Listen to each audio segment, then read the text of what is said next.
Welcome to DIA Today, Democracy in America Today. I'm Matt Parks alongside Dave Corbin. Glad to have you with us as we explore the ideas behind today's headlines.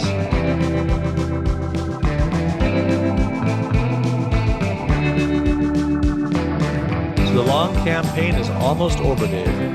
3 more days, and then we have some real election results. So for those of you who are political junkies like we are, Tuesday couldn't come fast enough, although we hope that everything goes peaceful, right? That's the big hope. That would be nice. Yeah, I don't know. The question is, do we have going to withdrawal the day after when there's no new polls and new punditry to analyze and read about? Might be a good thing for us, a little healthy break from all that. And so let's go right to the headlines. And we're going to start with the state of the race as we're recording Friday evening.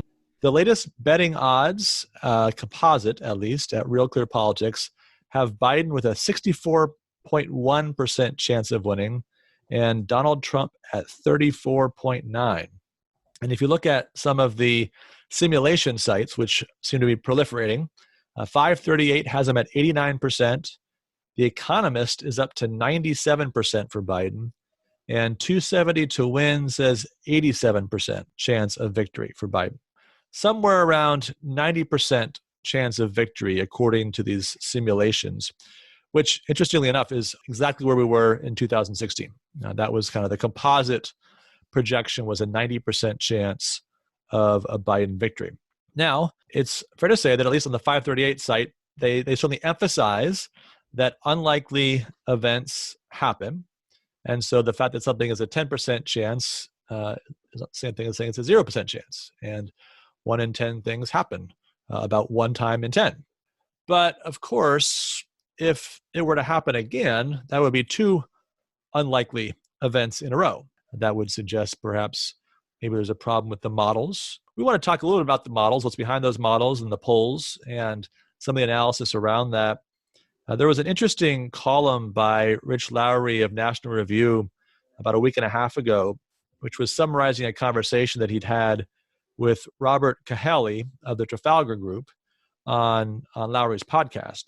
And if you know the name Trafalgar Group, you probably know it because in 2016, it was the one polling organization that had Trump leading in both Michigan and Pennsylvania, and also got the Electoral College vote exactly right. And so at that point, Trafalgar was involved in a number of campaign-related things, and polling was kind of a part of that. And since then, they've gone more or less into all polling all the time on the strength of their success in 2016.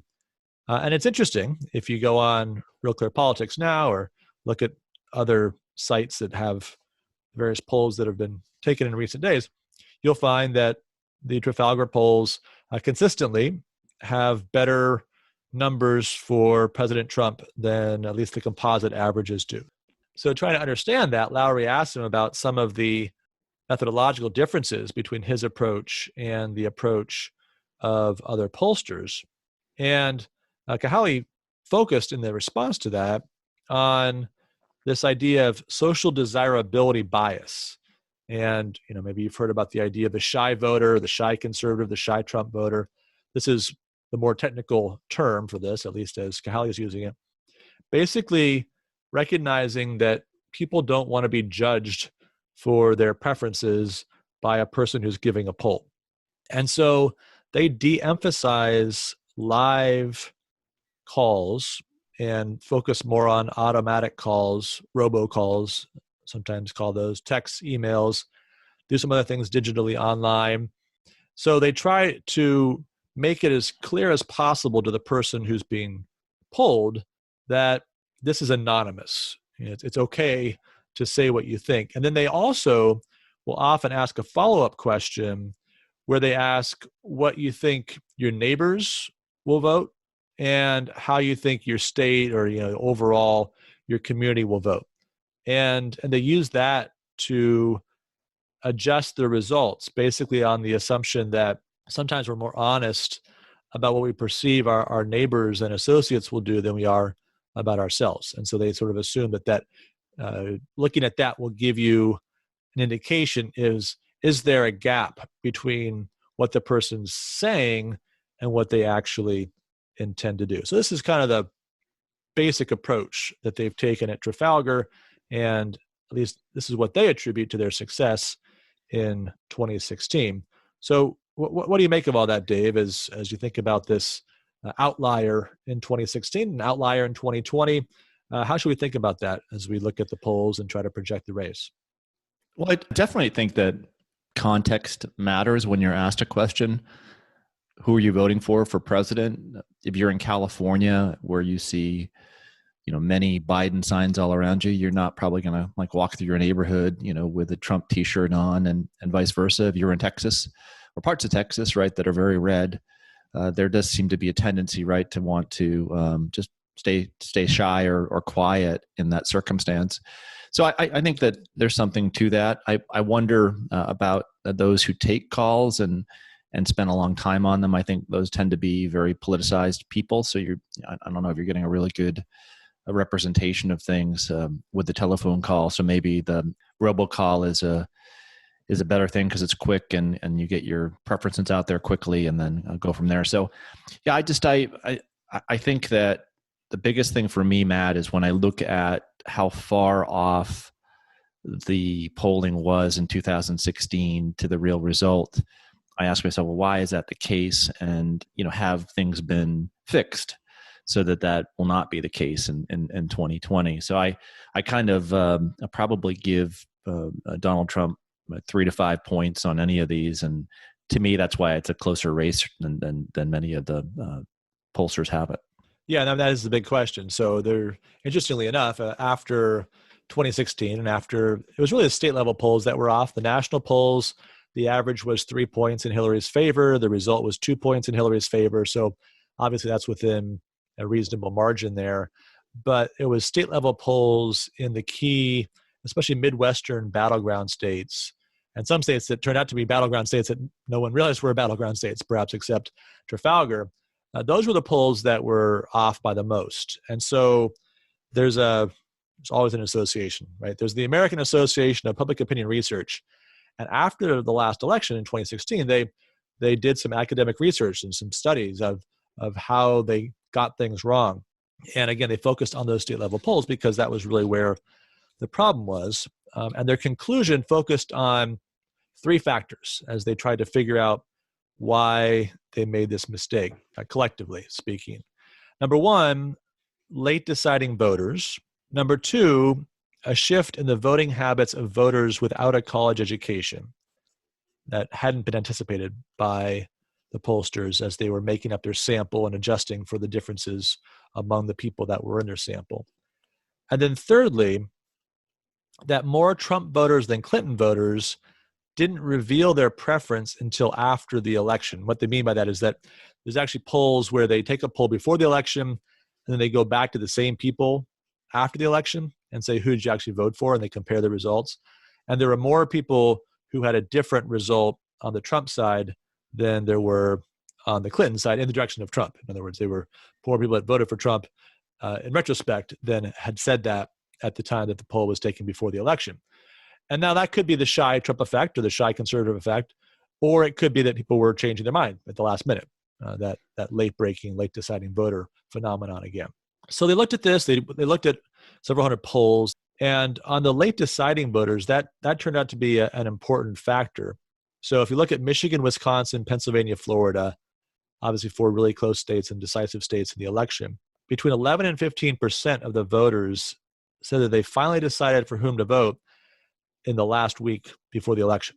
And of that group, in Wisconsin, there was a 30-point spread in favor of Trump. In Pennsylvania and Florida, a 17-point spread. In Michigan, 11-point spread.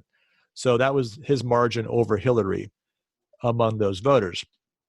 And so if you were to take those late deciding voters out, you would have Hillary winning both Florida and Wisconsin probably. Trump probably still wins Michigan and Pennsylvania, but that still flips the election. Right? If Florida goes the other way, Wisconsin goes the other way, it's 271 to 267 Hillary. The late deciding voters, obviously the most difficult to capture in a poll, unless you're polling right at the last minute, were decisive in a couple of these states, it looks like, at least. Now, interestingly enough, of course, if you think about how that relates to this election, there's been a lot of surveys that suggest that people have their minds made up, right? So is there that group to break at the last minute that might break in the direction of President Trump? And the other factor, as you think about this time around, it's typical that late deciding voters break in the direction of the challenger rather than the incumbent. Now, of course, Hillary wasn't the incumbent, but her party was the incumbent party. And so it wasn't surprising that the late breakers went in favor of a change. Normally, you know enough about the party in power, you have your opinion about them perhaps decided earlier. If you're undecided, it's more likely you're going to break in favor of the challenger if the challenger seems like a plausible contender. The only thing I'd say on that, Matt, is that it seems to me it's odd because Donald Trump is the president. It seems to me, just from the words he uses, the language, the narrative of the race, that he's the non-establishment candidate still, and that Joe Biden is the establishment candidate. So if you did have those late-breaking voters, go for the challenger, to me, I understand challenger to be anti-establishment. So when you were going through kind of what happened in 2016, I can see that happening again. I think that it could be a very good final week of the campaign for President Trump because he's able to draw in anti-establishment vote from perhaps individuals without a college education who then show up at rural polling places, and there's a lot of energy there for his candidacy that allows him to go over the top and to have a very different result than what we're seeing in these polls. So to me, I could very well see something happening in 2020 because of the dynamic that you spelled out for 2016 that explains why the polls were so off. No, that's a fair point. And it's certainly the way that in the second debate in particular, President Trump was presenting himself, right, as this challenger of the establishment, the inside interests, the swamp, and kind of using that language. I'm not a politician. You're a politician. You've been there 47 years. So it's possible that somehow he's an incumbent who's still an outsider and might be perceived in that way. I think the question of whether there's a lot of people that are undecided, I think is an interesting one. It seems like, again, if you trust the polls that we've seen on this, that there's a surprisingly small number of people that seem to be saying they're undecided. The second factor that you mentioned a minute ago was education level. So in the past, this hadn't really been important. It's typical when a pollster does a poll that they don't actually get the sample that they want. Most people don't answer the phone. Most people will refuse to answer the questions. So you get what you get. And then what they do is they adjust based on a model, a statistical model that they have going into this and say, okay, we want this profile of people.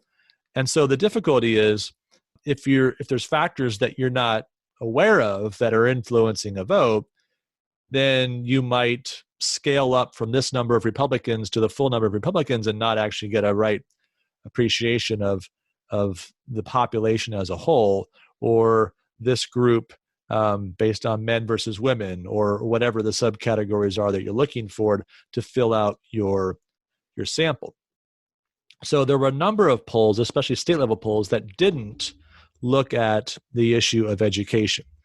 And the reason they hadn't done that, and this is Andy Smith, who runs the UNH poll up there at University of New Hampshire. He talking about why his final poll was 11 points off. He had Clinton winning by 11 points. She barely won. It was by 0.4%. He went back and noted the fact that he hadn't done anything about education, and that in the past that hadn't mattered because it was typical for the least educated and the most educated to vote more or less the same way. So you tend to get an oversample in a poll of the highly educated, an undersample of the less educated, but it doesn't really matter because those highly educated people represent on their political preferences the less educated well.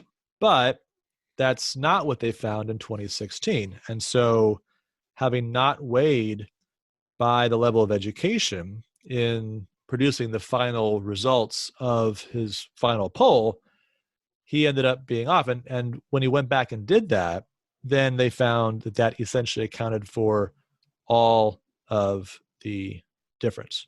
So making that one correction took the poll from being 11 points off to being a dead heat, which is to say essentially accurate. So that clearly was an important factor. And all the major pollsters now say they've got that part of their formula. They're taking that into account. So they're not going to repeat that mistake. The third issue is those voters that only revealed their preference, their actual preference, after the election. And so that's where we come up with this issue of the shy voter and whether there's such a thing as that. Is that a common thing? Are there those that feel social pressure? They don't want to admit they're in favor of the unpopular candidate. And they did some research around the question, basically, do you get better results if you have a robocall versus a live call? And the theory is, if there's this shy voter effect, you wouldn't mind sharing your opinion with robo-poll where it's not a person on the other end, but in a live interview, you'd be more shy. And so there should be a difference there. Those polls that did the robocalls should be more accurate than the ones that took a live sample. And when they did the research, they didn't find that. That at least line of evidence wasn't there to support the idea that there were a substantial number of shy voters. So doesn't mean that that's not able to be captured somewhere else, but that hypothesis was not confirmed in the direction of there being a substantial number of people who don't want to tell a live person what they think about the race. Now, they went on and they looked particularly at the successes of Trafalgar and noted that they'd gotten these key battleground states correctly. But what they found, which is interesting, is that their overall accuracy in terms of the numbers, final numbers in Trafalgar versus the final numbers in the various battleground states that they polled, that they weren't especially better than the other polls. It's just they were wrong in the opposite direction. So they got the states right because they estimated, for example, Florida 3 points higher than Trump actually got. And so because he won by a razor-thin margin, their prediction was on the right side, therefore their prediction was correct. But the other state-level polls weren't more inaccurate. They may have been 3 points off as well, but they were 3 points off on the underside for Trump. And so a consequence of the fact that he won narrowly, they look like they're more wrong because they predicted the wrong winner, whereas numerically, it's basically a dead heat between them. So it wasn't that Trafalgar was especially more accurate than other state-level polls in the sense of closer to the actual final results, but they consistently favored Trump when the other polls were wrong in the opposite direction. And so, again, going back to their different methods and the different approach they took, one thing which you mentioned before, Dave, which was part of Trafalgar's approach, was to expand the group that they were polling and to consider the possibility that Trump might bring people back into the voting booths who hadn't voted in a while. Mm-hmm. And so they looked at voters that other pollsters wouldn't really bother polling because they vote so infrequently. They figure, well, they're not going to get involved in the election. And that group seems to have had some impact on the race, that there were people that maybe had never voted or had voted infrequently, who were alienated from the system, who were attracted by Trump, who were motivated by Trump.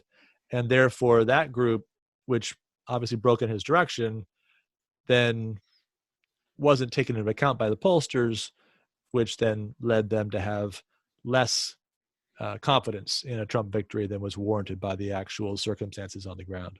Yeah, I think there's something to that voter, because for me, elections are won by getting people to come out and vote for you on the basis of them saying, well, why does my vote matter? And I think a lot of people in the past don't vote because they don't believe that their vote is going to matter. And I think to the degree that a Trump or a Biden wins next Tuesday, it's really on that basis of, I have to vote for Trump or else this is going to happen to the country, or I have to vote for Biden or else this is going to happen to the country. And that's to me why I can't quite understand, and maybe there isn't a difference in enthusiasm, but it surely seems that way when you look at the difference between Trump's events and Biden's events. Maybe we're making too much of that, but the enthusiasm difference between the two campaigns is dramatic. And I just, looking at those polls, it just don't seem to line up with the country and the people that I see that are around me, and I'm not simply around red state Republicans. But to me that just looking at that, and then looking at how the race is being monitored, how the race is being presented, looking at the coverage of events, and that seems to be skewed. I mean, not seems to be, it is skewed. The way that the whole thing is presented to the American people is skewed. The whole way that things are censored on Facebook and Netflix. If Trump is doing so poorly, why are you going that extra step to make sure that he loses? So I just think that the state is much more, the race is much more in flux than people have it right now. So yeah, and speaking of people, so one more person who's more confident this time around, Derek Thompson, writing at The Atlantic, basically trying to calm down Biden supporters, says that 2020 will not be a repeat of 2016, and he gives 5 reasons, which are related to the points we've just been talking about. So the first is that the major pollsters have all fixed their education problem, so they're taking that into account. They won't be blindsided by the fact that President Trump attracts a large number of voters who aren't college educated. Number 2, again, he says that success Trump had with undecideds will not be replicated this time around, in part because there's so few undecideds. Thirdly, he argues that if you look at the polls, it's been remarkably stable. And if you go back to the beginning of the campaign, in essence, the day of the Iowa caucuses, Biden's had, at least national polls, a 4-point lead or better that entire time. And if you go back in 2016, it was up and down. There were points where they were tied. There were points where Hillary was substantially ahead. So the race, even through COVID, through George Floyd, through all the events of the last 6-9 months, so many big events, it's been remarkably stable, he argues. And therefore, there's reason to believe that stability will continue right through Election Day. The other thing he mentions, which we haven't talked about, is that if you look at congressional level polling, there were some signs of trouble in 2016 for Democrats, and he cites some studies or conversations that were had as people looking at congressional level polling and seeing districts they thought were safely Democratic closer than they expected were putting up the alert and saying, "Watch out, we've got a problem here." They're not finding that at that level this time around. So the same kinds of results are not appearing. If anything, things seem to be moving in a Biden direction at those district level polls, according to Thompson's research. And then lastly, he says the pandemic, that this is a key voting issue, that it's getting worse. The President Trump's position on this has been it's getting better and success is right around the corner. And the question is that persuasive to people, especially in some of these battleground states where the rise in cases has been substantial in the last few weeks, and it's feeling on the ground may not share the optimism of the president on that point. Yeah, or it could go in the opposite direction as well. There could be people who are wanting optimism, even maybe just hoping for it, even if that's not what they're seeing in front of them. That might turn out for Trump. I think these are good points. I think that you could say that Democrats have learned their lessons from 2016. They've poured money into states and areas that they thought were just a gimme in 2016. So it seems to me those things could have been easily corrected, and hence the polls are showing that correction. But I still wonder whether or not this thing is being presented, fairly and honestly in terms of the numbers. Yeah, well, look, that's a fair point, because I think what we've seen is that some of these gatekeeper institutions, which were willing to at least do some things on the level in the past, have decided that all bets are off, everything's fair game when it comes to President Trump.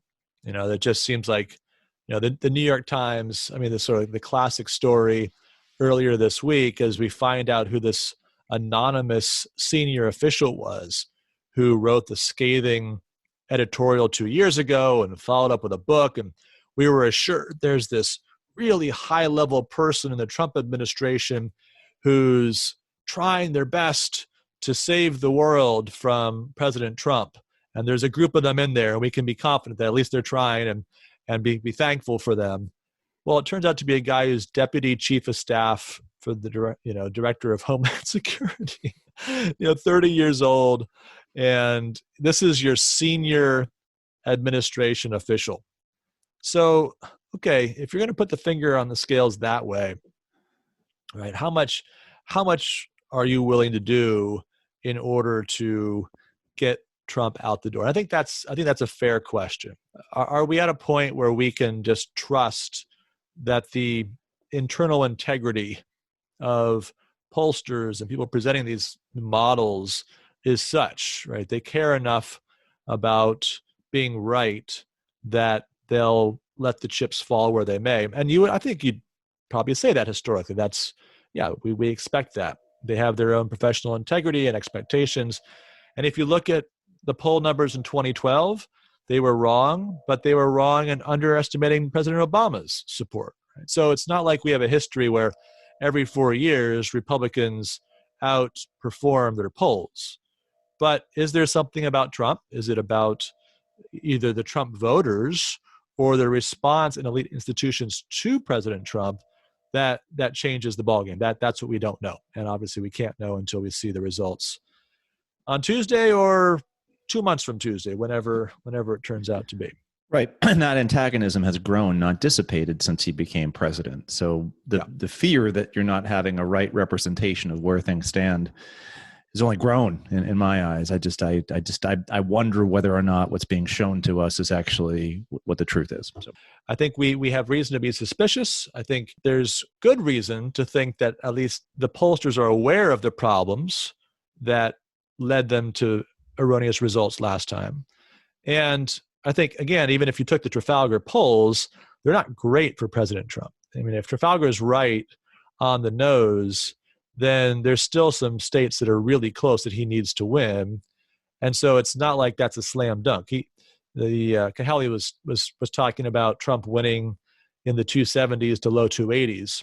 And obviously that means you're down to a single state flipping the thing in a number of cases. Well, let's try to get another take on this. So let's move beyond the polls. What's another way of getting a state of the race? Well, one thing that can be valuable, because we know that these campaigns are doing internal polling.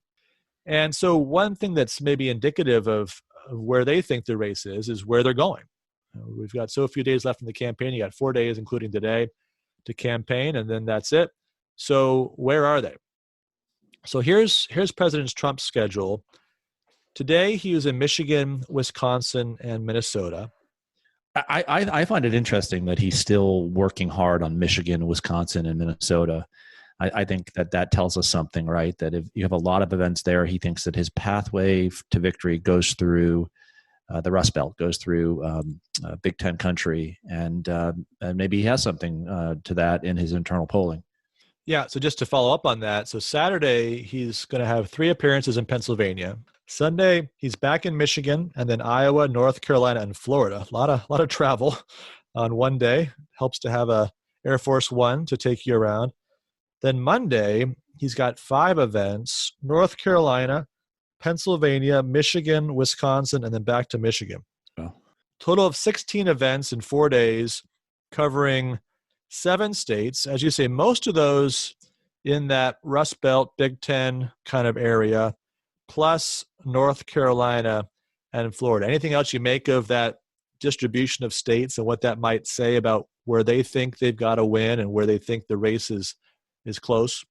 Surprised there's no Arizona.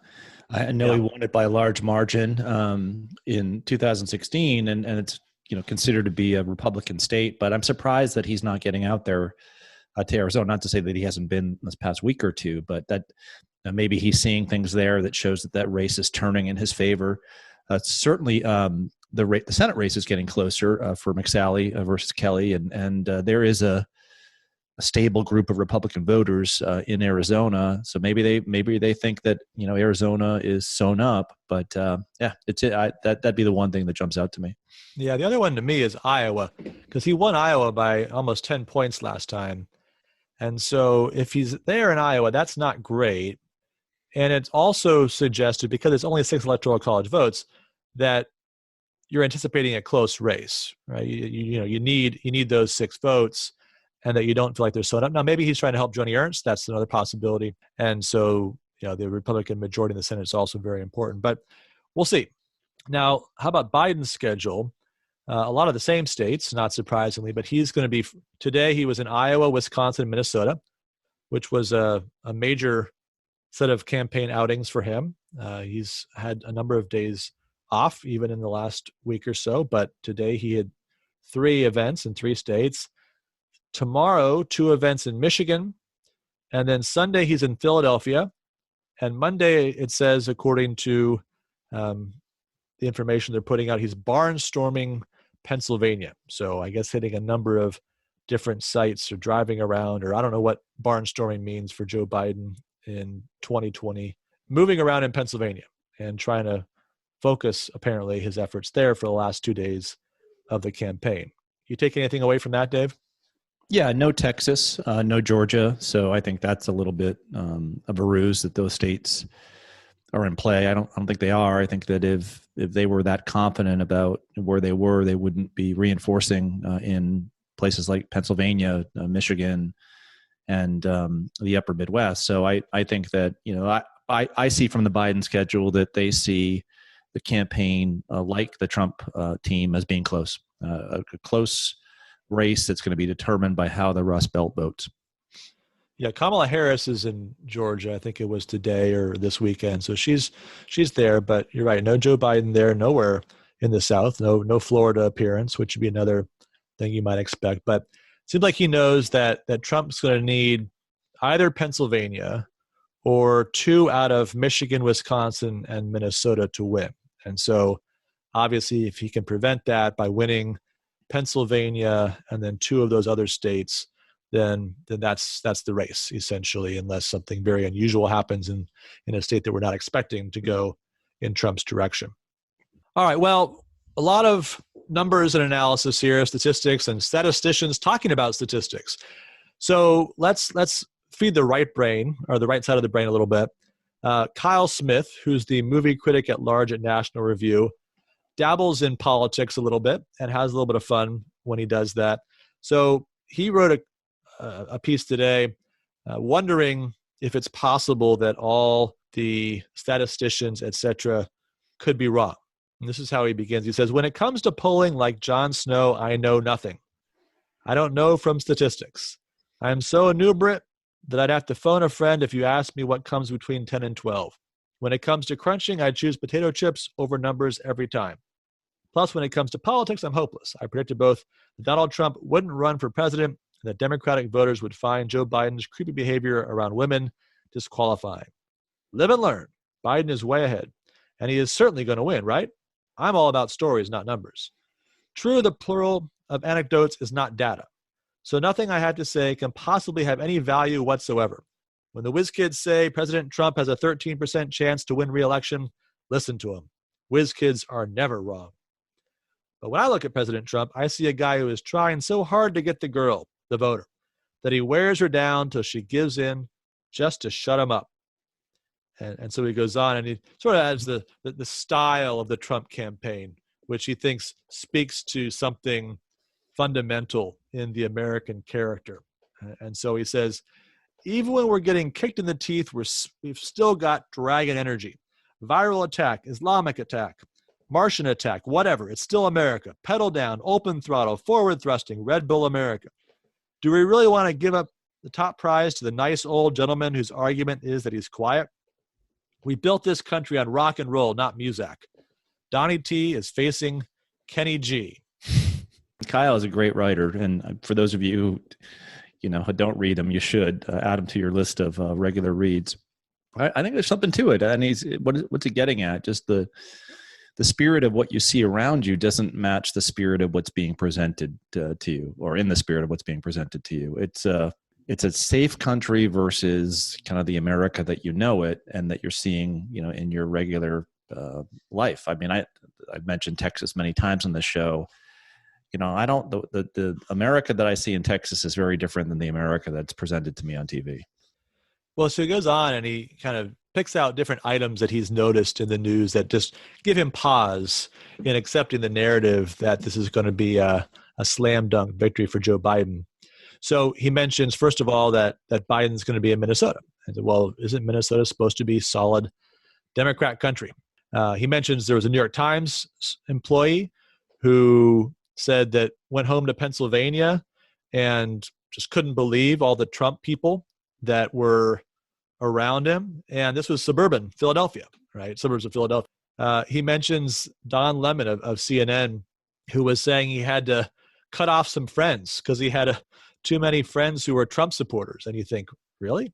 CNN anchors have a lot of Trump supporting friends? That seems improbable. You give that credit for having those kind of friendships, at least until now, because my guess is that there aren't too many anchors at the networks who could say that. They would have to cut off friends because of their Trump support. They probably don't know Trump supporters. Then there's a poll out that the majority thinks Trump will win. So is that about polls and suspicion over 2016, or is that people sensing something that's actually there?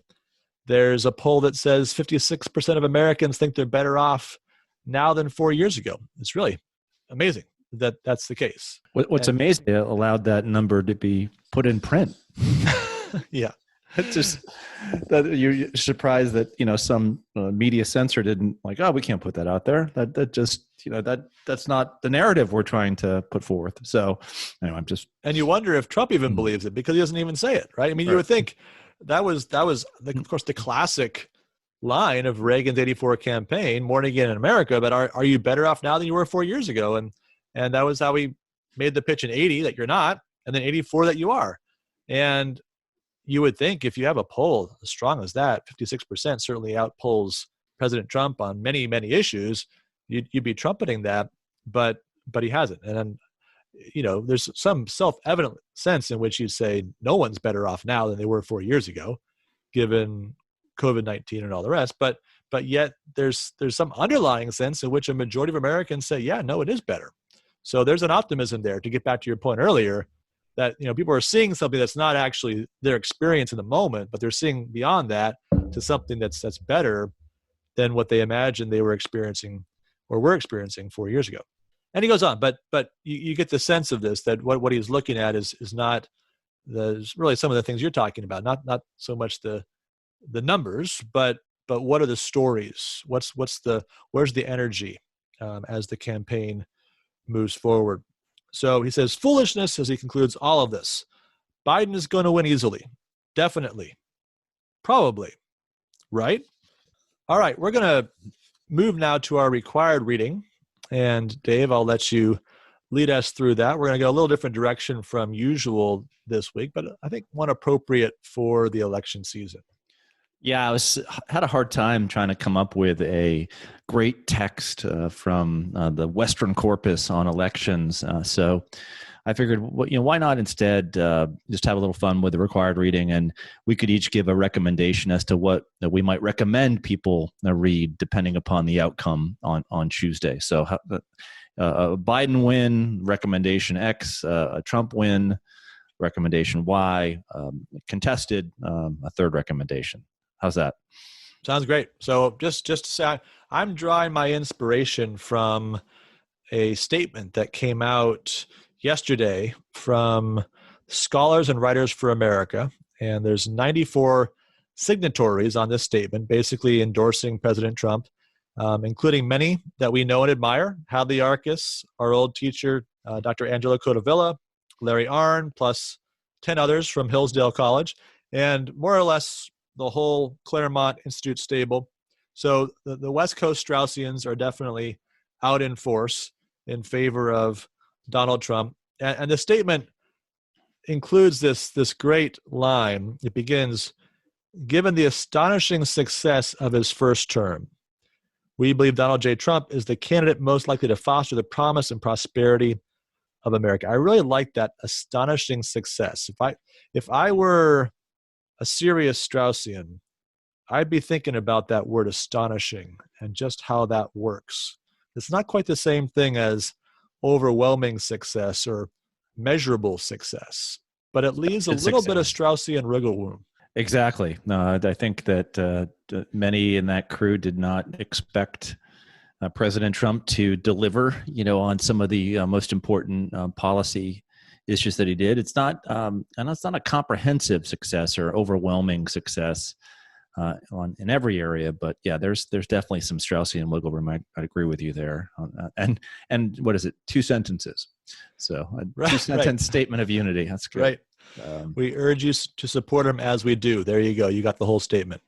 But I'll stick with the Straussian theme. I think, Flight 93 election, I'm one of those individuals that think that if Joe Biden wins, the Democratic Party, being drawn to the very far left, will continue down a road, especially if it has a Senate majority, that will deliver us an America that is very different than the one that we have today. So I don't say this tongue in cheek, but I think that what you might recommend for reading if Biden wins is Leo Strauss's Persecution and the Art of Writing.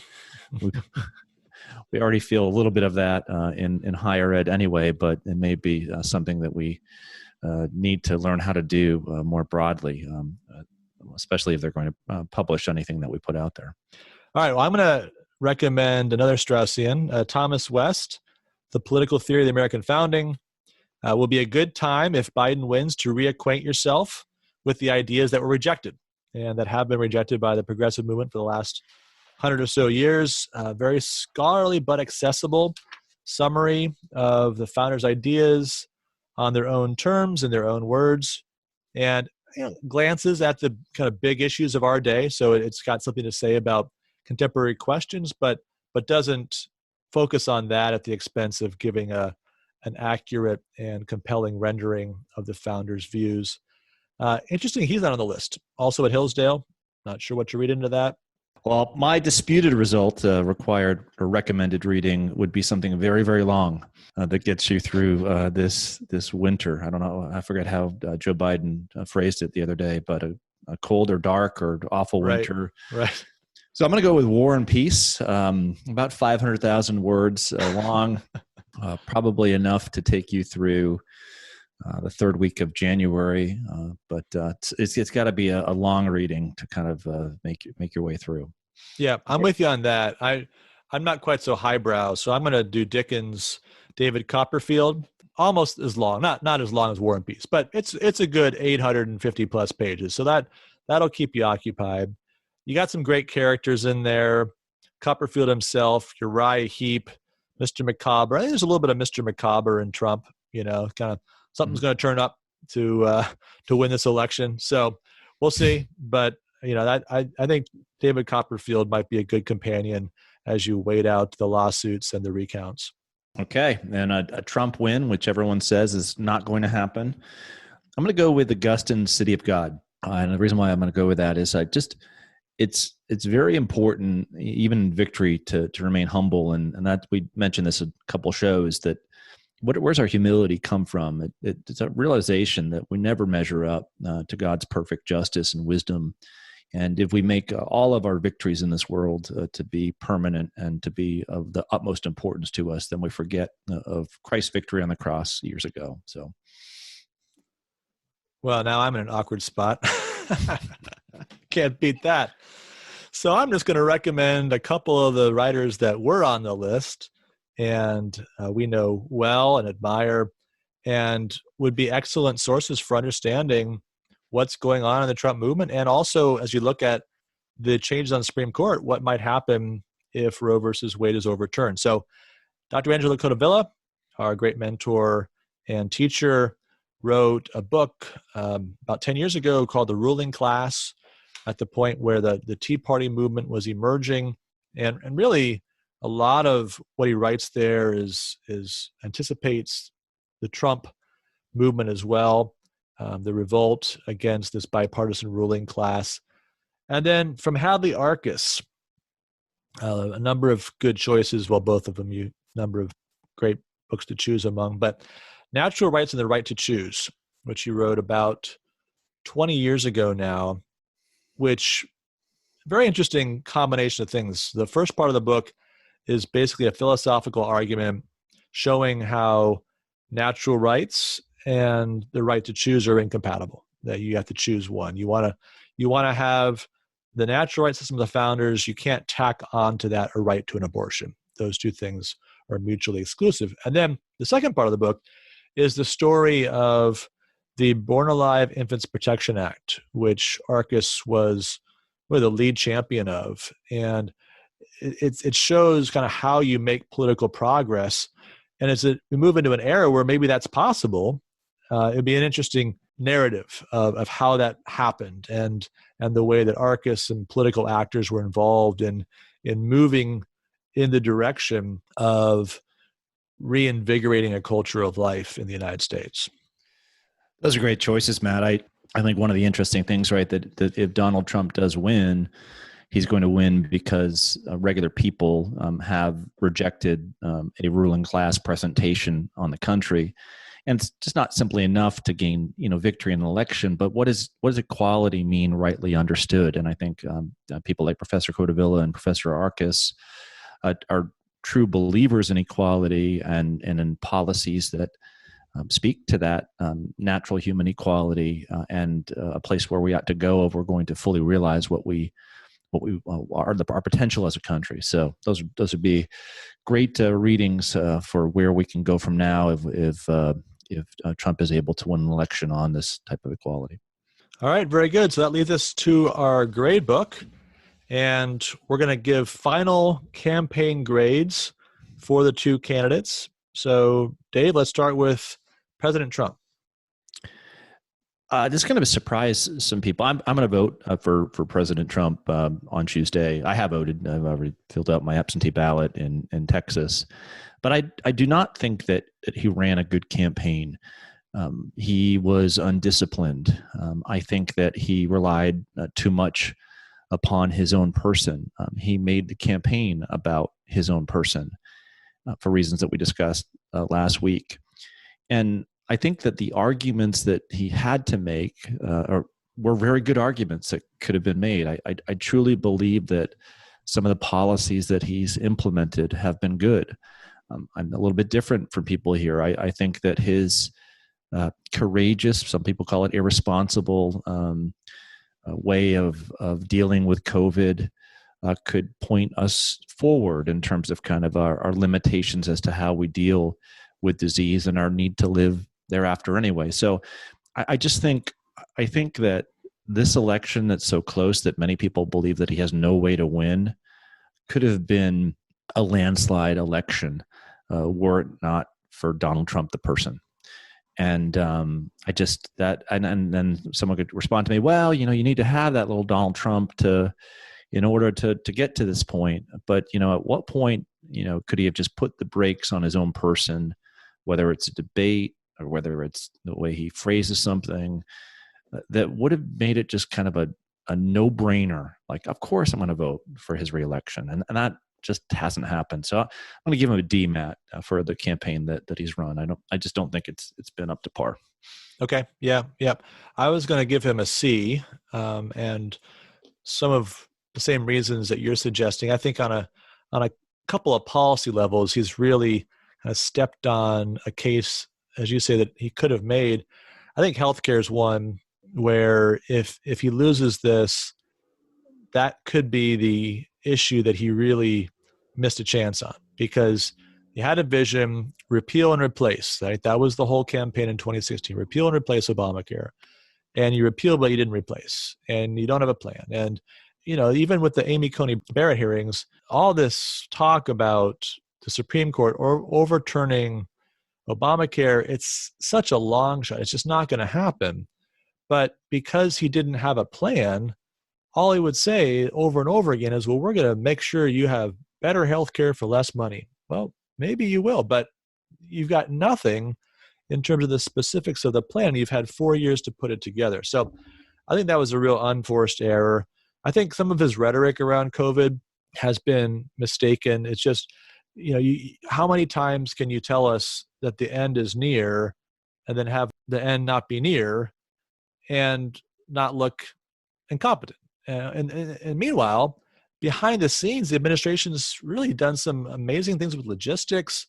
We talked a couple weeks ago about the development of the vaccine and just the remarkable achievement that would be if it's able to happen on the timeline we're talking about. So there's really a story there to be told, but all you hear about is the predictions that are not really grounded in the reality as people are experiencing it. All right, how about Biden? Yeah, I just Joe Biden's like a kid who doesn't show up at your class, and then comes at the end of the semester and says, okay, can I get credit for this? And you haven't done any of the work. Well, I've been pleasant when the 4 or 5 times I have attended class. Well, no, it's an I for incomplete. It's been an incomplete campaign.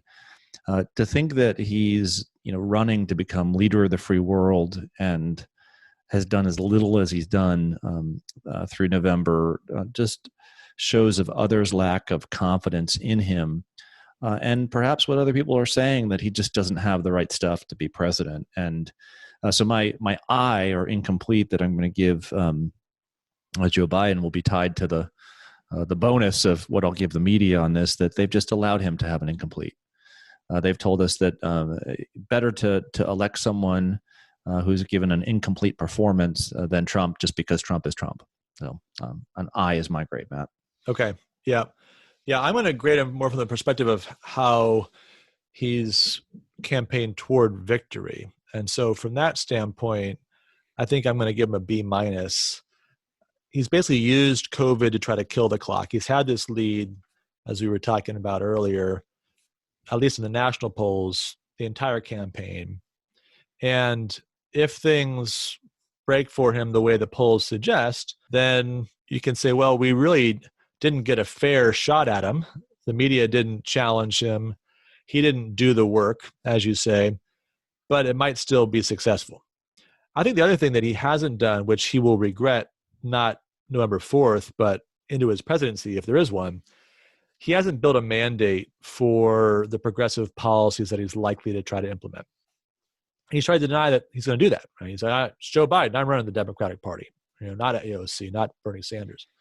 Well, fine, but we all know that the agenda that's going to be put forward in the Congress will be a left agenda, not a moderate agenda.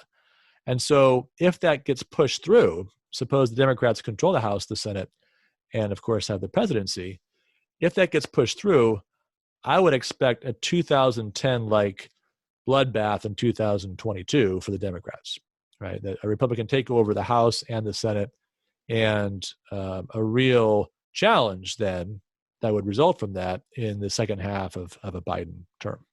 Yeah, I still stick with my I. I mean, I get what you're saying there, that it's been a good hustle. So you got to give credit where credit's due to a good hustle, and maybe that's the reason for the B minus. But it's when we are being hustled. I hear you. It's the issue. We've been there, right? We are that professor when someone tries to play that game. So there's no question about it. All right. So you mentioned the media, right? Extra grade for the media, who's been at least as active in this campaign as Joe Biden has been. So I think I know your grade, but go ahead and hit us with it anyway. I mean, they have been the Biden campaign. The media, which is meant to be objective and neutral, and this great spirit of liberty and that comes with the free press, or should come with the free press. And is there a free press anymore? If the press is enslaved by an ideology so much so that it won't report, it won't cover, then where I think that the reckoning there with the press, that's the most disturbing thing for me. There's just how that great institution of the free press is no longer there, just as it's not present any longer in American society. And I think that'll be the more troubling outcome of this election, is what happens over the next 50 to 100 years. Yeah, it'll be interesting. I think there's going to be some institutions that pay a price for this. I think Twitter in particular is going to pay a price. And certainly if Donald Trump loses, so he's not on Twitter all the time, then I think conservatives will abandon Twitter en masse. And the New York Post, at least the last time I saw, had still chosen not to reactivate their Twitter account. Right? They had their account down for a number of days. They've been told by Twitter, all you have to do is delete this old tweet, putting out the story about Hunter Biden's laptop, resend the exact same tweet again with our new rules that'll go through, and you're back in good standing, and they've refused to do it. Good for them. Yeah, good for them. Yep. Which suggests to me that they found that they don't need Twitter.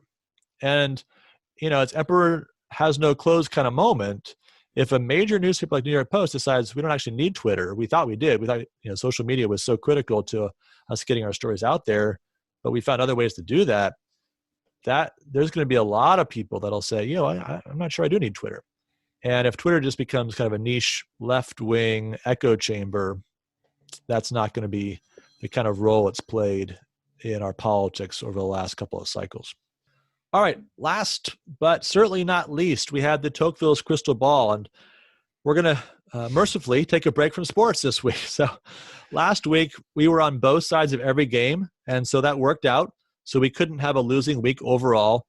I was actually worried that one of these games was going to hit the point spread right on the number, so we'd both lose. But it didn't happen. I was 3-2, you were 2-3, so I'm 21-14 overall. You're 12-23. But we'll put that on hold. With one caveat, I do want to note that before the baseball season started, I predicted the Dodgers would beat the Tampa Bay Rays in the World Series.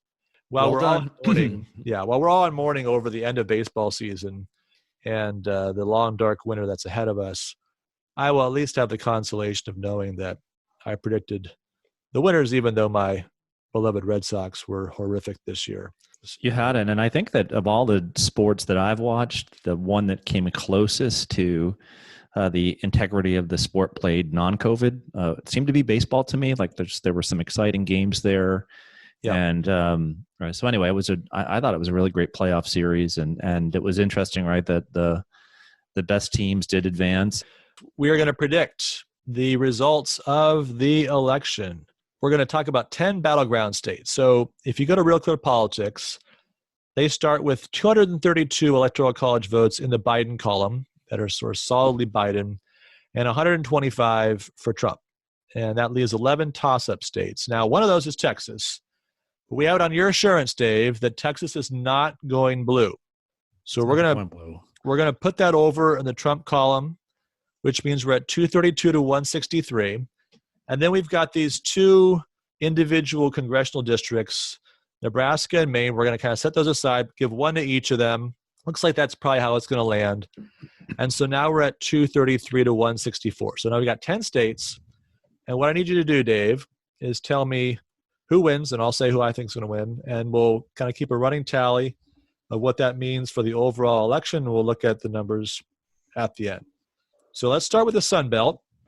Arizona, 11 electoral college votes. Latest polling average, RealClearPolitics, it's a complete toss-up. What do you think? I think that Trump is coming on strong. It's a regular Republican, consistent Republican state. So I think that Trump takes Arizona. It'll be closer than ever before, maybe a point and a half, but I think that he takes Arizona and gets those 11 electoral college votes. I agree with you. I think that one's going to break in his direction. Close, but not blue yet. Okay, number 2 is North Carolina, 15 electoral college votes. The average poll right now, Biden ahead by 0.7. Very, very close. Similar to Arizona, I think Trump surge at the end. I don't think the Cal Cunningham events have helped in that race. I thought earlier that he could have been a good support for Biden in the state. He's still polling fairly well, but I think that state goes to Trump as well. 15 to Trump, North Carolina. Okay. Yep. I agree with you on that one as well. Yeah. What I'm thinking about is if Republicans privately at least are worried about Trump losing, and my guess is that Mitch McConnell and others in the Senate are, that the effort will be really to try to save the Senate. And so some of these states where there's some close incumbent Senate races, I would expect Republicans to put a lot of effort into those states, and that might be enough, hopefully, to get those senators through, but it might also be enough to put Donald Trump over the top. So I think North Carolina as well. So Georgia, 16 electoral college votes. Again, very, very close. Biden, latest polling average, up by 0.4 points. Yeah, I mean, that's one place where I see that poll, and it just doesn't make any sense to me. Georgia, I think, Trump will win Georgia by 3-4 points, I would say. Okay, I'm also going to say Georgia goes to Trump. Now we go out west again, hot, but not a traditional red state, Nevada, with 6 electoral college votes. Biden currently +4 in the average poll out there. I think Biden will probably win by more than 4. I see Nevada continuing to trend Democratic, so that's I'd put that Nevada 6 electoral college votes in Biden's column. Okay, so we agree again. I think that's too much of a margin for Trump to overcome. I think those votes go to Biden. All right, now we are getting to the main event. We've got Florida and then the Midwest. So let's start with Florida. 29 electoral college votes. We looked at this some weeks ago and just how close it's been election after election and how important it's been. Basically, it's almost a certainty if you win Florida going back decades, you win the election. Right now, Biden is polling plus 1.2 points on average. What do you think, Dave? I think here is a place. Florida is a place where Trump wins solidly. These are usually squeakers in Florida, but I do think that the Latino vote, the Cuban vote in Florida seems to be, if not pro-Trump, not for Biden. So I think that Trump takes Florida. I'm going to go the other way on that one. So I think Biden gets Florida. There's been a lot of close victories for Republicans in Florida over the years, and Florida tends to go with the overall victor. By the time we get to the end, you'll see I'm predicting a Biden win overall. So I think Florida is close, but Trump loses. All right, so now we come to the Midwest, and we will start with Iowa. 6 electoral college votes. Latest poll numbers, Biden plus 1.2 points. Iowa, Trump. I sound like a broken record here. So he's kind of has to thread this needle, and I think Iowa's one of those places a little bit easier to thread. So I think he wins Iowa. Yeah, I think he can hold on to Iowa. Joni Ernst seems to be getting in a stronger position. Saw there was a poll out today where she was up by 2 points, so that will also be helpful. I think he's able to hold on to Iowa, but it will be a matter of concern if, again, 9.5 point victory there last time, and you're looking at a close race this time around. Now we come to Pennsylvania, the state that a lot of these projectors say this is the whole thing. Is Pennsylvania going to decide the election? That seems to be a lot of people's surmise. Who wins Pennsylvania, Dave? I think that Joe Biden takes Pennsylvania. I think that he's different than Clinton and will be received better by Pennsylvanians. And I don't think he'll win by much, but I think he'll definitely take Pennsylvania. So he'll get that back from the Clinton loss in 2016. I've been shocked. I thought Pennsylvania, with all the fracking, with the oil, that the polls would move, and they just haven't seemed to move. So I agree with you. He's got this consistent margin of 3 or 4 points. Even if it closes a point or two, he still wins narrowly. I think Pennsylvania goes to Biden. Wisconsin, 10 electoral college votes. Biden up 6.4 points in the latest average. Yeah, this is going to be the most risky pick that I make, but what I'll say from Wisconsin, I'll say from Minnesota and Ohio. I just think that, and this goes back to something I said earlier in the show, there's something going on in the American electorate, especially among those voters who may not have voted before, where they just don't want to choose kind of a Joe Biden presidency. So I think they come out of the woodwork. I think they do so in Wisconsin, Minnesota, and Ohio.